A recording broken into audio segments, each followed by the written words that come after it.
Welcome to Spark Stories, where entrepreneurs and experts share their brand story and how they found their spark, the spark that started it all.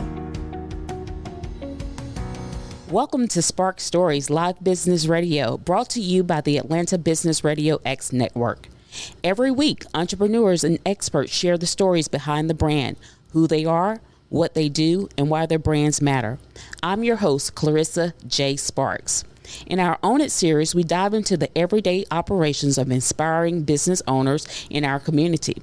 You can listen live on Saturdays at 10 a.m. or the rebroadcast at www.businessradiox.com. Today, we're going to talk about social media and women entrepreneurs. How can we leverage social media? Please allow me to introduce one of our amazing community leaders who owns it, Cindy Abel. She is an intuitive entrepreneur determined to make a difference in the lives of young women. As a co-founder, she has created Live to Be Me, a positive, supportive social app for teen girls that inspires healthy self-images through kind interactions and meaningful connections. She has seen firsthand how social media interactions can affect girls. Live to Be Me is being created as a positive place online where girls can connect with peers who have common interests, goals, and concerns. Live to Be Me strives to be a safe space for girls as they share their ideas, thoughts, and images that define them. And the Live to Be dream is to build an online community that understands how to express honest feelings in a way that respects others. Cindy, you've taken the step to launch your company, and you're braving the world of entrepreneurship. I have 3 questions for you. Please tell the listeners who you are, what you do, and why your brand matters. Please introduce yourself. Well, I'm Cindy Abel, and I co-founded Live to Be Me with my partner, Tasha Marks. We started this because as moms with teenage girls, we had a really big gut feeling that something was wrong with social media when they first started using all the tools that are out there. And a mom's gut usually is directed by the actions that they're seeing with their children and their friends. So for us, we saw a lot of exclusionary behavior. We saw, girls trying to attain perfectionism, and if they didn't get 100 likes in an hour, they take down their post off of Instagram. So just some behaviors that, as a mom, were disturbing to us, quite frankly. When we started this, it was a few years ago, and we started with a website for girls to test out, the idea that there could be a community that was positive and supportive and sort of embrace this group think of being together, doing something good. And we really felt like we saw a lot of things go on in that first iteration of the website that spoke to that. The company went on pause for about 6 years.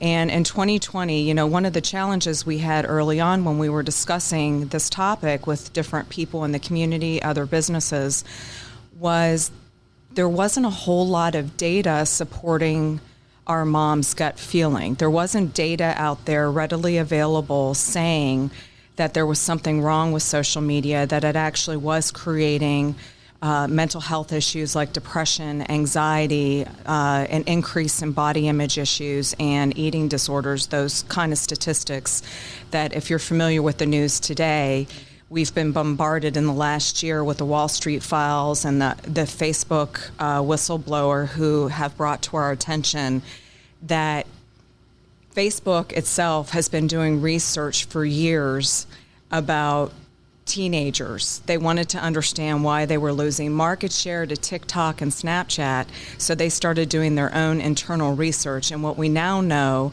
is that 1 in 3 teen girls has body image issues because they use the Instagram app. So it's no longer in a place where I have to dig to find the supporting information. It's out there. There's research available. And so Live to Be Me, a couple of years ago when we decided to start this back up, really became an effort to turn the social media model as it exists today upside down. What we wanted to do was create a place that felt supportive, kind, authentic, where girls could go into a community and talk about real issues they face every day and receive valuable feedback and advice from peers and mentors. So our community, we created the minimal viable product version of the app so that we could test out our concepts and ideas. We knew that this app needed to be an app that was research-driven and data-driven. We wanted to make sure that girls got on our app and actually felt better as a result of using it. And as a result, today we have partnerships with the University of Georgia. We're involved in research studies to make sure that we're doing just that. We're a social enterprise company. We believe that our first priority is the teenage population that we're serving. And we want to make sure that we're making a positive impact on their lives, given all the mental health challenges that are out there right now. So while we're not a mental health app, we aim to improve the mental health resiliency of teen girls. The community is for 13 to 18-year-old teens, and we have a business model that includes community mentors or moderators that actually go through training. They're college-age females, which in our future business model, when we are actually live out there in the world, will train these young women in mental health resiliency and mentoring best practices concepts, so that the mentors that are actually just a step away from where they used to be as teens themselves are the ones that are being the mentors for the teenagers in the community. Okay. Well, thanks for sharing that, Cindy. You made several interesting points that I kind of want to circle back to. When did you first start the organization? We first started the first iteration of the organization in 2012. In 2012, and when did you pivot and rebrand? We pivoted and rebranded in 2020. 2020. So you have been in operations for quite some time.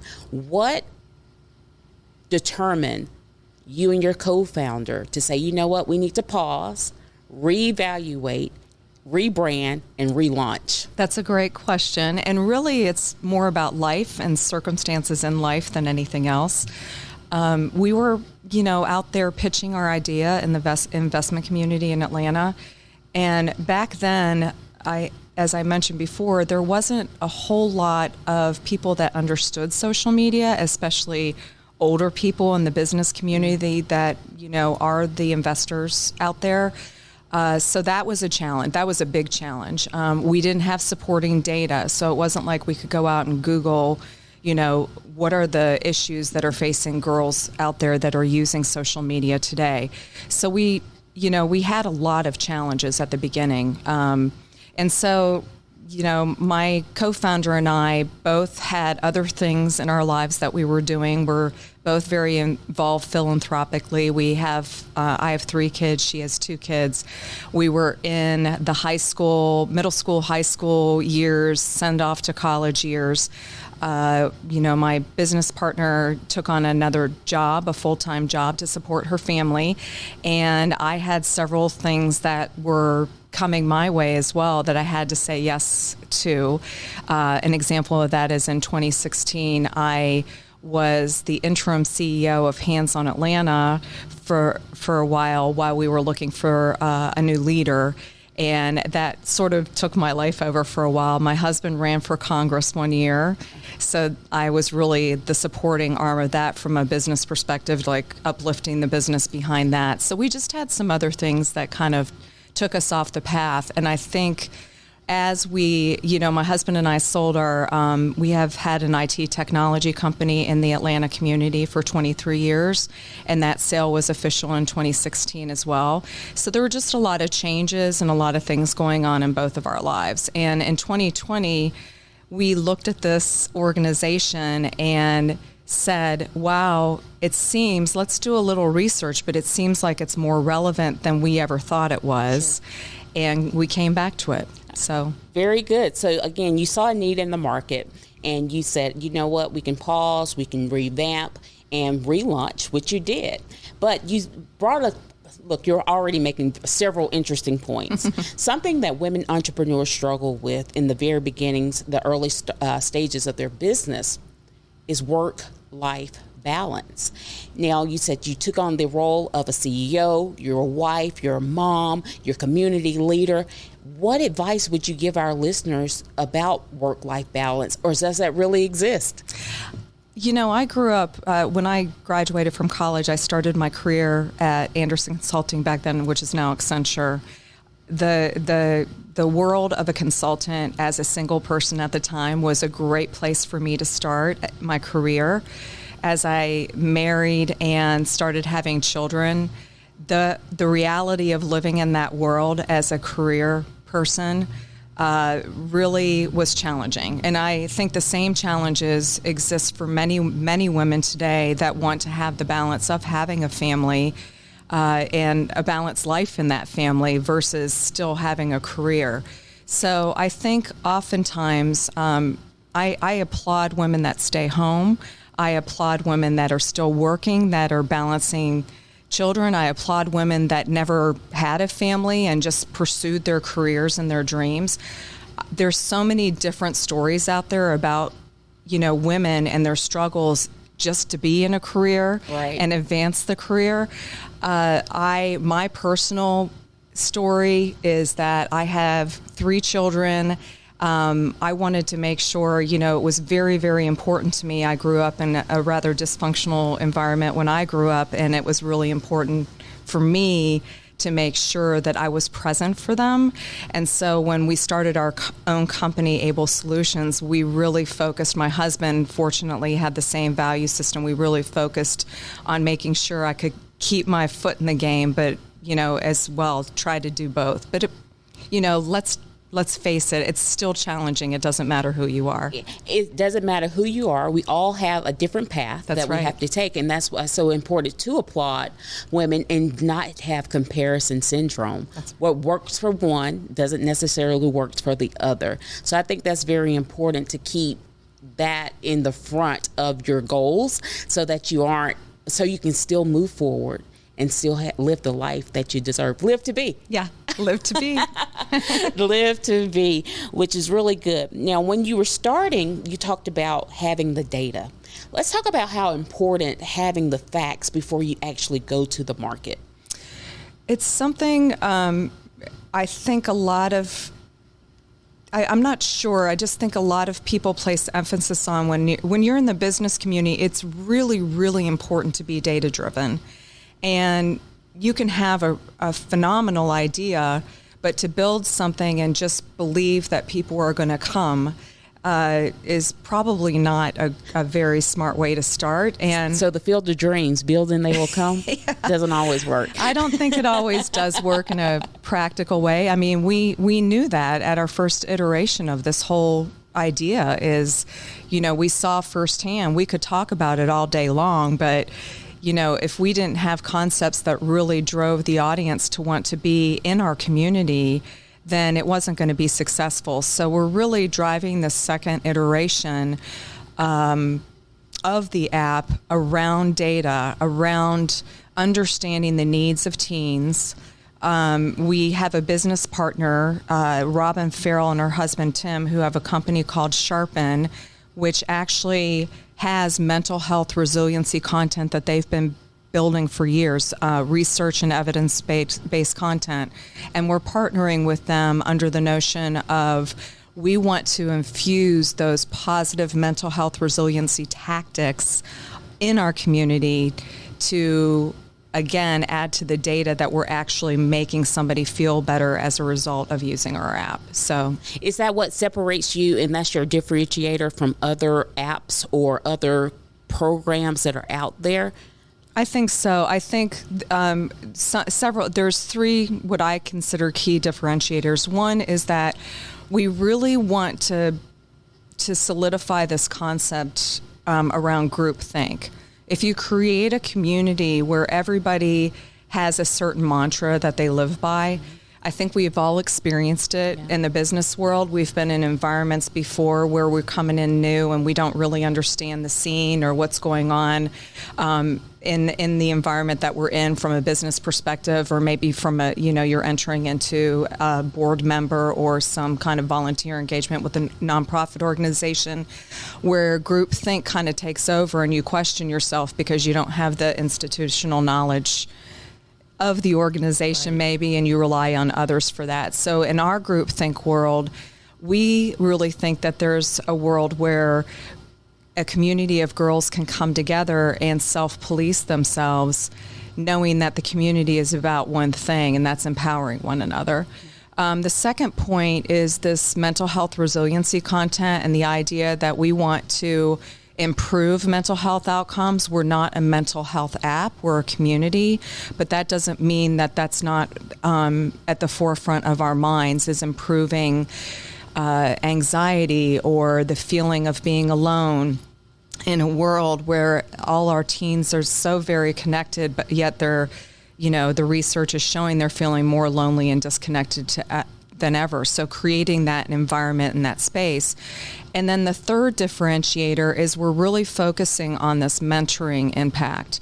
There are tons and tons of data points out there about the benefits of having mentors.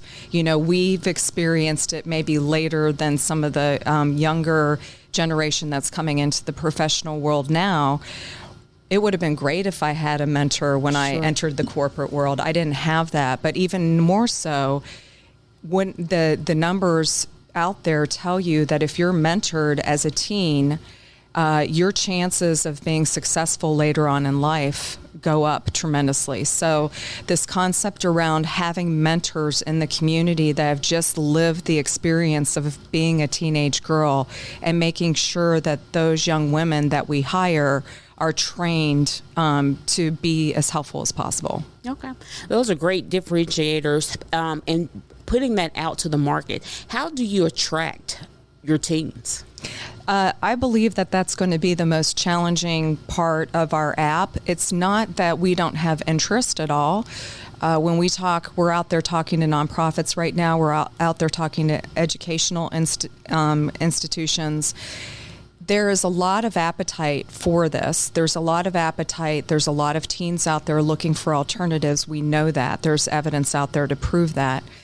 I think that it's important for us to just make sure that we create an experience and listen to this audience about what they want. So we started a pilot program this summer. We are not only, asking our community of beta testers what they want in the app, what they like, what they don't like. And we're, frankly, I'm just going to be honest, we're a minimal viable product. So it's not that snazzy. It's certainly not Instagram right now or TikTok. It's on its way. It's on its way. So we're looking to the future to build something that's compelling like that, but in a positive way, a way that engages the community in a healthy way and not in an unhealthy way, which a lot of the algorithms out there on the current social media platforms do. So I just think, we're primed with trying to get people on the app to inform every decision that we make. Okay. So out of your beta and your pilot testing, what has been your greatest learning?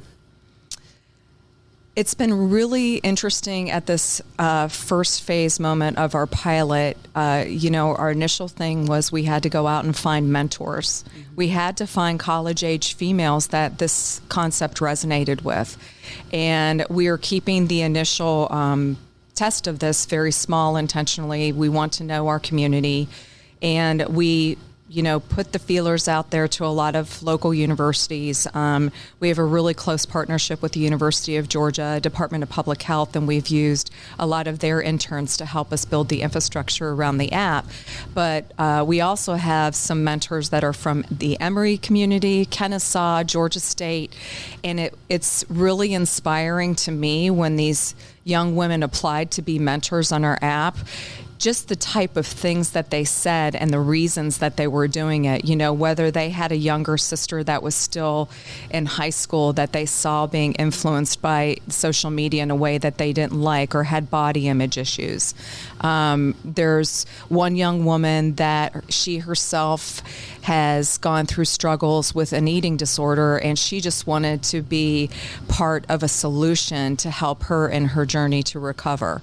So everybody's got such a great story, and it's really inspiring to me to see these young 20-somethings come forward and really want to jump in and be part of some movement that's helpful to younger people.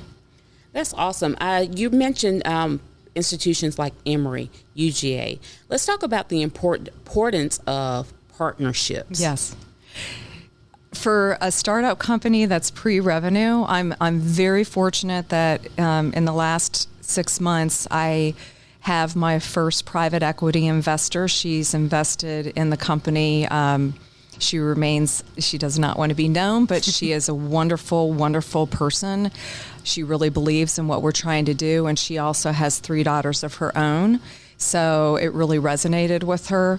But the partnerships in the community have been what's enabled us to propel forward as a pre-revenue company.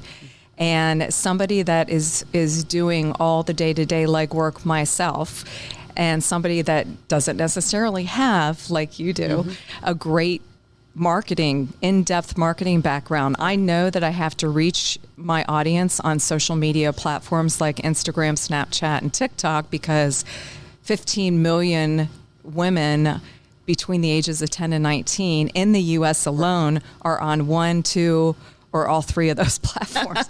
So I need to be able to reach them and communicate about the app, and I needed expertise. So the university system has proven to be an invaluable partner to me. It's where I found my marketing interns that run my social media Instagram feed, have helped me build my following from 300 to 3,000. Oh, look at you. Yes. None of that I would have been able to do on my own. And my interns have been just wonderful. And then the public health interns that are really vested in this whole concept and trying to build the infrastructure around the app and make sure that it's researched and databased. Okay. So the universities have been extremely helpful as partnerships to me, and the nonprofit community as well. Right. So through this conversation, I realized that you have several target markets, not only girls, but even, like I said, your secondary partners with the university, with public health organizations, and mental health organizations, and it's all data driven. So thumbs up to you for putting in the work. A lot of time people like to start on Instagram and TikTok with all of the social media platforms, but don't do the back end to support their growth. So that's, look, again, so I applaud you for that. And Live to Be, you guys are doing a great job. And it's going to help you to continue to gain traction. So that's, I guess, with having your interns, you're building partnerships, you're building community, you're building a system that can live on from generation to generation after you leave here. Yes, exactly. And that's a part of, developing and growing women, and doing that through mentorship. Yes. I think a lot of us lack those opportunities to have someone to go to and say, hey, I need help in this area. And Cindy, you have not been afraid to ask for help. I've asked for a lot of help. And I'm very fortunate that a lot of people the idea has just resonated. Mm-hmm. And I think so many people have stood up to introduce me to people. And I know how important networking and connections are in our community. And I've reached out and not been afraid to ask. I have to ask for help. And I've just been really just blessed with so many people coming to my aid. Yeah. I have one intern, and this makes me so happy. When she started with me, marketing intern, she told me that she wished she had a community like this when she was young, because she is the daughter of 2 immigrants. And they came to the U.S., so she's first generation college, and she really didn't know how to navigate anything. And she said, had she had, a community like this to ask questions or to find people to lead her, she really would have been helped a lot. So, yes. That's a good thing. And speaking of community, how can my community support Leave It to Be me? You know what? You already are. Thank you for inviting me to come today. Okay, great. We'll start there.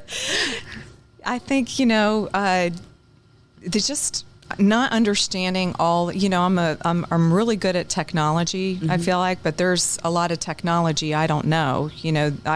I've been studying social media and technology for a long time. So I'm really looking for partners in the community that really want to create a new type of social media that changes the way we value our teens instead of profiting off of them by, feeding them algorithms that are not good for them and, companies capitalizing on that and making a lot of these tech giants rich when they know that some of the stuff that they're doing is inherently causing harm. But just finding those technology partners out in the community that are really engaged in these conversations. There's a nonprofit organization called Center for Humane Tech, which was really the catalyst when I first started doing my early research in 2020 for, giving me the ammunition I needed to move forward. They have on their website something called a Ledger of Harms, and they were talking about all the issues I'm talking with you about today. So finding the community, your community, you have a lot of connections in the community. I like to share my connections with other people, but I just think staying involved, it's been suggested that I need to start, exploring going to some of these conferences out there that are talking about these issues, and I'm looking at a lot of ways to, invest in that as well. So, yeah, visibility is very important. And, you're a social enterprise, and this is indeed a social dilemma. It is. And you identified the problem. You've created a solution, and now the end users or the girls are going to benefit from the data and the research that you are driving from these higher education institutions as well as these community service organizations. So again, we applaud you for recognizing. Now, I know it's going to come up because it comes up all the time for me. When you're niche focused and you're targeting girls, what about the boys? Yeah, it does come up a lot. Yeah. Live to Be Me is a name that allows inclusivity. So maybe one day it'll be, my son says that this is necessary for girls, but he says there are needs for boys too. But, he likes to tell me often that young women and young men use social media very, very differently. Okay. Girls we're more emotional creatures. We like to talk to our girlfriends about the issues that are deeply affecting us and we face. Boys are a little, as he says, closed on those topics. So not that that's a good thing, but, we've had a lot of recent discussions in the media as well about, COVID and the mental health crisis. The American Association of Pediatrics, if I got that name right, I hope I did. That organization has come out saying that we've got a crisis we've got to address with young people in this country in so many aspects. And that's boys and girls. Boys and girls. So, so it's not that I don't care about the boys. It's just I felt that initially I needed to focus somewhere, and I felt like this was my greater understanding, given that I came, equipped with two daughters that were their friends, and they were showing me their needs. So. I get it. I have a running joke here with She Sparks, and I like to say he sparks too. Yeah. That's great. Yeah. So we touch everybody when there's a need. For those who aren't as far along on the journey of entrepreneurship and in development of their product, what advice would you give?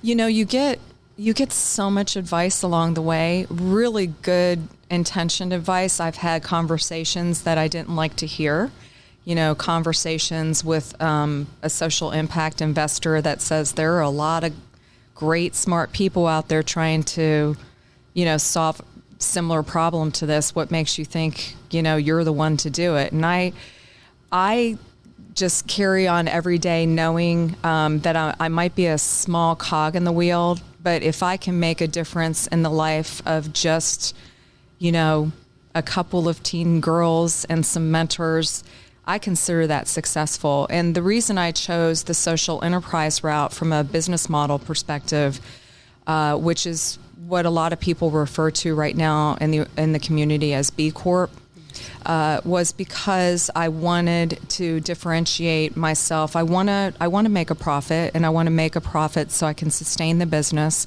but also so that I can give back in areas that I need to give back in. So supporting those nonprofits out there that might not be able to afford technology and might need a hand. So, in order to do all this, honestly, Clarissa, one of the biggest challenges I have is raising capital. Right. And I need to raise that capital pretty immediately for the next iteration of the app, which, will hopefully prove to be just a great version that we can release to the public and start getting into people's hands. So, yeah. Okay. Yeah, capital is a common issue for most early stage entrepreneurs and women entrepreneurs in particular when we're going out to pitch our ideas. So we'll keep that in mind. So lastly, how can we learn more about you, more about the organization so that we can hopefully get you some funds? Yeah, thank you. You can go to our website, livetobeme.com, LIV, the number 2, the letter B, ME.com. And that name originated from my co-founder's daughter's email address. So she, had an email for her daughter when she was traveling, an AOL account, I think it was. AOL, dial-up, right. But our website has a lot of information. I'm open to be contacted. I'm an open book. You can go to my LinkedIn profile, and my email is out there. I'm looking to connect with anybody that has an interest in this topic. Yeah. All right. So we know where to find you now. So thank you for sharing who you are, what you do, and why your brand matters. Here on Spark Stories, we celebrate business owners today and every day. Listeners, please remember to support local businesses and express your support on their social media platforms. Thank you, and create a great day. Thank you for listening to Spark Stories. If you're looking for more help in gaining focus, come check out our website where you can find episode show notes, browse our archives, and access free resources like worksheets, trainings, events, and more. It's all at www.shesparks.com.